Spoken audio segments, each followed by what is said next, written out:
G'day, Nick Goldschmidt here, Goldschmidt Vineyards. I'm standing out here in January. We're a little bit early. I don't normally prune out here until March because I want the sap to be flowing when I do my pruning. The reason why I do that is because I'm a little bit worried about a disease called Eutypa that's prevalent in a lot of New World vineyards, including California.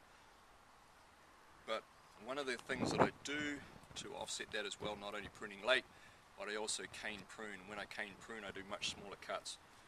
So what I'm doing is I'll leave 2 canes on this side, this is last year's wood, and 2 canes on the other side.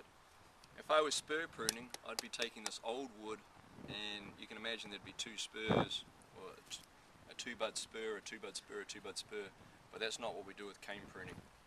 With cane pruning, we'll lie this cane down. Actually, I'm going to put this one up higher. I'm going to lay this one down on the lower piece.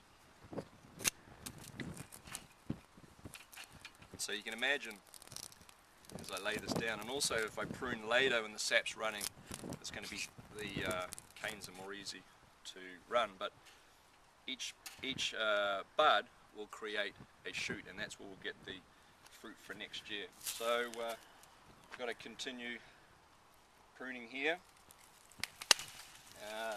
because I have to create 2 shoots on this side as well. It's always the hardest part about pruning is pulling all the trash out of the canopy at the same time, and you sort of have to have a pretty good impression of what you want the vine to look like, so you don't make any bad cuts, because once you make that cut, there's no way you can put that cane back on the vine. So hopefully you can get an impression about really how this vine's going to be looking.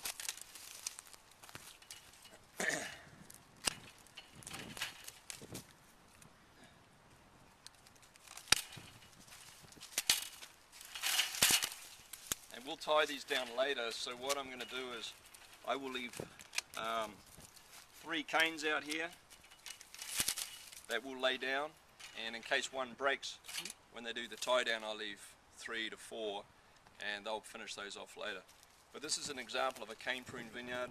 We have the individual shoots on last year's wood, and due to that you get really good spacing because you have a fist length between each, so it avoids a lot of crowding and congestion in the canopy at that as we go through the season. It also means that you do less work in the vine during the season as well, which is also a great advantage when it comes to labour use. Anyway, Nick Goldschmidt, Goldschmidt Vineyards, just discussing what cane pruning looks like. 2015. Cheers.